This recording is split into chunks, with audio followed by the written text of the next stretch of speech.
नमस्कार दोस्तों। आज हमारी 365 दिन ब्रह्मचर्य यात्रा का दूसरा दिन है।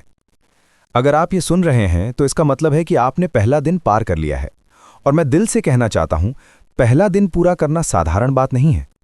क्योंकि जब कोई व्यक्ति ब्रह्मचर्य का संकल्प लेता है तो वो केवल एक आदत छोड़ने का निर्णय नहीं लेता, वो अपनी पूरी जीवन शैली बदलने का निर्णय लेता है। पहले दिन उत्साह होता है, मन में नई ऊर्जा होती है, हमें लगता है कि अब सब बदल जाएगा। लेकिन दूसरा दिन अलग होता है। दूसरे दिन शरीर सवाल पूछता है, मन विरोध करता है, पुरानी आदतें दरवाजा खटखटाती हैं। और यही वो दिन है जहां असली युद्ध शुरू होता है। आज सुबह मेरी आंख सामान्य दिनों की तरह नहीं खुली। अलार्म बजने से पहले ही मैं जाग गया था। कमरे में हल्की अंधेरी रोशनी थी, खिड़की के बाहर पक्षियों की आवाजें आ रही थीं, लेकिन मेरे भीतर शांति नहीं थी। एक अजीब बेचैनी थी। मैं बिस्तर पर लेटा छत को देख रहा था। मन जैसे धीरे धीरे पुरानी यादों की तरफ जा रहा था। पुराने दृश्य, पुरानी आदतें, पुराने क्षण, सब एक एक करके सामने आने लगे। और तभी भीतर पहली आवाज आई, इतना कठिन क्यों बना रहा है खुद के लिए? पुरानी जिंदगी आसान थी, आराम था, सुख था। ये आवाज बहुत मीठी थी, धीरे बोल रही थी, मन को बहला रही थी। फिर दूसरी आवाज आई, लेकिन वो सुख असली नहीं था, वो केवल कुछ मिनटों का भ्रम था। उसके बाद अपराध बोध, कमजोरी, निराशा, यही मिलता था। मैं चुप था, मैं दोनों आवाजें सुन रहा था। दोस्तों, ब्रह्मचर्य की सबसे बड़ी सच्चाई यही है, लड़ाई बाहर नहीं होती, लड़ाई भीतर होती है। दुनिया आपको मजबूर नहीं करती, आपका मन करता है। मैं उठा, धीरे धीरे बिस्तर से नीचे पैर रखा। कमरे का फर्श ठंडा था, वो ठंडक मुझे वर्तमान में वापस ला रही थी। मैं आईने के सामने गया, आईने में खुद को देखा। चेहरे पर हल्की थकान थी, आंखों में बेचैनी थी, लेकिन कहीं एक दृढ़ता भी थी। मैंने खुद से पूछा, क्या तुम सच में बदलना चाहते हो? यह सवाल बहुत साधारण लगता है, लेकिन जब आप इसे ईमानदारी से पूछते हो तो भीतर छिपे सारे झूठ सामने आ जाते हैं। मैंने जवाब दिया, हां, मैं बदलना चाहता हूं, मैं खुद को जीतना चाहता हूं। मैं बाथरूम गया और ठंडे पानी से स्नान किया। जैसे ही पहला ठंडा पानी शरीर पर गिरा, पूरा शरीर कांप उठा। लेकिन उसी क्षण लगा कि यह ठंडा पानी केवल शरीर को नहीं, मन को भी जगा रहा है। हर बूंद जैसे कह रही थी, अनुशासन आराम से बड़ा है। स्नान के बाद मैं कमरे में वापस आया, फर्श पर आसन बिछाया, आंखें बंद की, ध्यान में बैठ गया। पहले 1 मिनट सब ठीक था, फिर मन भटकने लगा। कभी पुराने दृश्य, कभी कल्पनाएं, कभी अस्थिर विचार। मन बार बार भाग रहा था, लेकिन मैंने हार नहीं मानी। हर बार जब मन भटका, मैं उसे वापस सांसों पर लाया। धीरे धीरे मैंने महसूस किया, मन बंदर की तरह है। उसे मारकर शांत नहीं किया जा सकता, उसे प्रेम से वापस लाना पड़ता है। महात्मा बुद्ध ने कहा था, मन को नियंत्रित करना युद्ध जीतने से कठिन है। आज मुझे यह वाक्य समझ आ रहा था। ध्यान के बाद मैंने अपनी डायरी खोली। उसमें लिखा, डे 2। सुबह कठिन थी, मन अशांत है, लेकिन मैं झुकूंगा नहीं। जब हम अपनी लड़ाई लिखते हैं तो वो स्पष्ट हो जाती है, अदृश्य शत्रु दिखाई देने लगता है। सुबह का नाश्ता करते समय भी मन शांत नहीं था। मैंने देखा मेरे हाथ खाना खा रहे थे, लेकिन दिमाग कहीं और था। यही समस्या है, जब मन अनुशासित नहीं होता तो वो वर्तमान में रहना भूल जाता है। मैंने प्लेट नीचे रखी, गहरी सांस ली और तय किया कि आज मैं खाली नहीं बैठूंगा। खालीपन सबसे खतरनाक है। खाली समय बराबर भटकता मन बराबर पुरानी आदतें। मैं बाहर टहलने निकल गया। सड़क शांत थी, सुबह की हवा ठंडी थी, पेड़ों की पत्तियां हिल रही थीं।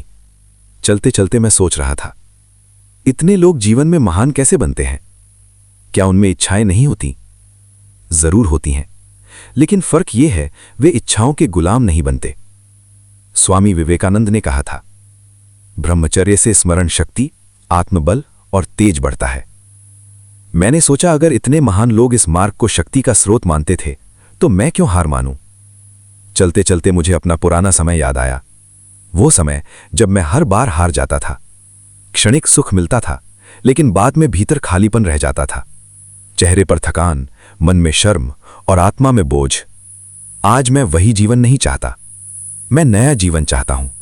ऐसा जीवन जहां मैं खुद की नजरों में गिरूं नहीं। करीब आधे घंटे बाद में घर लौटा। शरीर हल्का लग रहा था, मन थोड़ा शांत था। लेकिन युद्ध खत्म नहीं हुआ था। असल युद्ध अभी पूरे दिन बाकी था।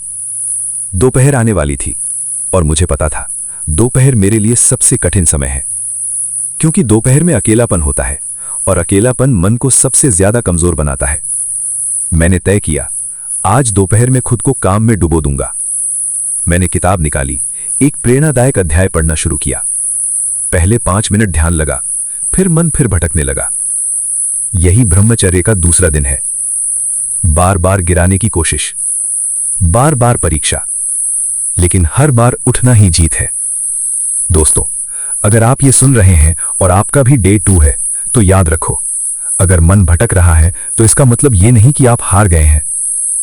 इसका मतलब केवल इतना है कि आपकी लड़ाई सच में शुरू हो चुकी है, और जो लड़ाई लड़ रहा है वही योद्धा है।